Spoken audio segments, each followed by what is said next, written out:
Hi y'all, I just wanted to come on here really quick and share with you how I would change the colors on my machine if I was stitching out something that was more than the amount of needles I have on my machine. So I have a 12 needle machine, and so if you have, or in my case, I have a design that is more than 12 colors, I would actually put a stop in and change one of the colors, one of the thread colors on one of those needles that I would designate. So I'm going to kind of walk you through how I would do that. You may need this technique. If you have a 15 needle machine, it would be the same thing. If you have a design that's more than 15 colors, you may want to do this. For me personally, sometimes I do it if I just have a design that's more than 9 colors, because I actually use the last, if you've watched any of my other videos, you'll know that I use 10, 11, and 12 for hats. So my tension is a little bit tighter. I use 80-12 titanium sharp needles, so I wouldn't want to use those on maybe like a jersey knit fabric, like a t-shirt or a sweatshirt. So if I have a design that's more, for me personally, if I have a design that exceeds those, then I would put a stop in, or I don't know, there might be another case, but anyways, for me, that's kind of what I've done, and I just wanted to get on here. I know I had a question. Someone was requesting this video, how they would go about changing more colors if they were doing designs that exceeded the needles that they had. So this is how I do it. I'm going to walk you through. I'm doing a tension test actually for this, because in my case I do a lot of name embroidery, simple logos, so a lot of my designs don't actually exceed 12 colors. So I'm kind of using this opportunity doing a tension test. That's a 15 needle tension test, and I only have a 12 needle machine, so I figured it's a good opportunity to show you how I would go about doing this. All right, so I have my H test design load on my machine. There's a couple of things that are gonna be going on here. I have a 12 needle machine, and this has 15 H's for the 15 needle machine. That's fine. I'm probably gonna take this as an opportunity to do a short video on how to do a design that's larger than the amount of needles that you have. Okay, so I'm going to pull you in to do the colors, because this is a beginner video. I know I've gone over it in some of my other ones, but for y'all that are just starting out. Okay, now my screen may look a little bit different than your newer screens, but I'm sure that they're going to be similar. You're going to go to your thread colors.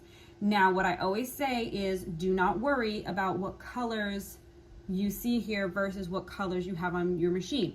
If you want to make them all the same, you can by coming over here to this 3 color part, and then so like I'm selecting one. I think there's green on my number 1, so then I would hit green, and then I would hit number 2, and I have red on my number 2, so then I would find red. Okay, and then like I would go to number 3, and that's like a gold, so kind of close enough. Okay, and then number 4, number 4 is like a pink. It's brighter pink than that. But anyway, so if you wanted to change your colors here to match what was on your machine, that is how you would do it. I normally don't even explain that, because to me it's pointless, because I'm changing colors so often. We're not going to do that every single time I change a color. And it didn't even save, so clearly I did something wrong. But like I said, if you want to figure it out, drop me a comment. Let me know if you really want me to figure it out for you and do a video. I absolutely will, or I will link you to another video of someone else who explains it. Anyways, so what I worry about is the numbers. So number 1 is green, but really for this video we're going right in order. So we're doing 1, 2, 3, 4, 5, 6, 7, 8, 9, 10, 11, 12. Like I said, there's 15 H's here. So after 12, I want my machine to stop. Okay, now if I had a design that was larger than 12 colors, after I have picked all of my 12 colors, I would look at my design and say, this is just me personally, this is what I would do.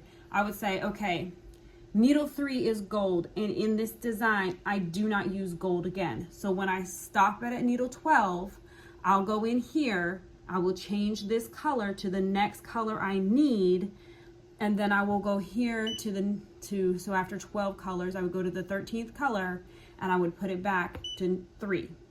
that used to be gold, but now it's purple or something like that, whatever color I would need next.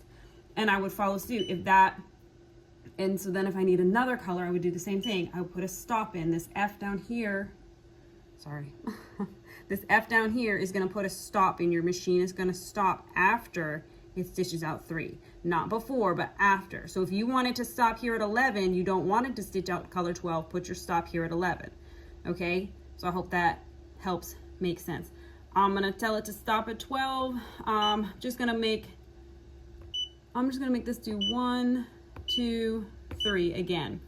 But when it stops, I know that is the time that I'm going to change needle 1. And at this point, I can change needle 1, 2, and 3. So say I had 3 other colors that I needed on this design. After it stitches out those 12 first colors, I would then change. It would stop on that one, and I would change those 3 that I've designated to be changed.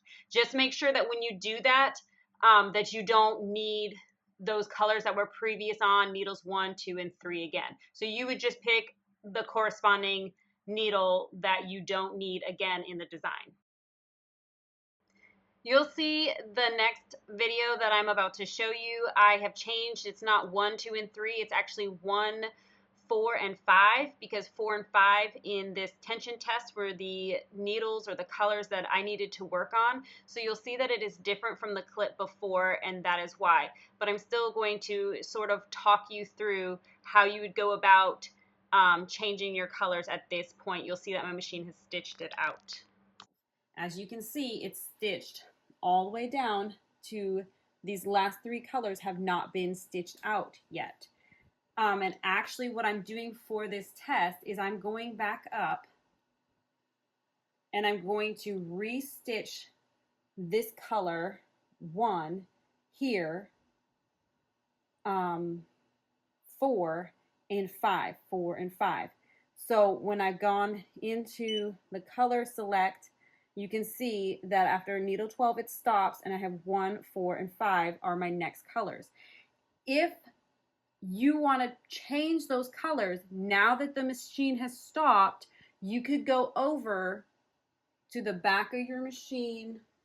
You can cut and change this color now. Say I needed to put white there. I would cut and change the thread now, and then re-thread it, re-needle it, and then go ahead and start my machine. So when it stitches out needle 1 again, it's not going to be the color that it was before. It's going to be whatever you put there, so it would be white.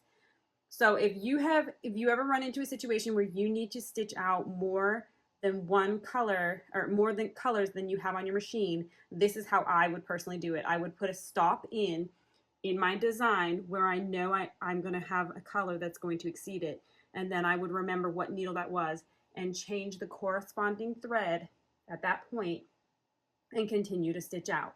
And you can do this for however many colors that you would need to change. The only tip I would give is try to change a color that you know you're not going to repeat again in the design. So say you're done with green, it's stitched out of the green, you're not going to stitch out green again, you could change the color green to the color purple if that's the next color you need. So I hope that this helps, this quick little tip on how to use more colors or more needles than your machine currently has.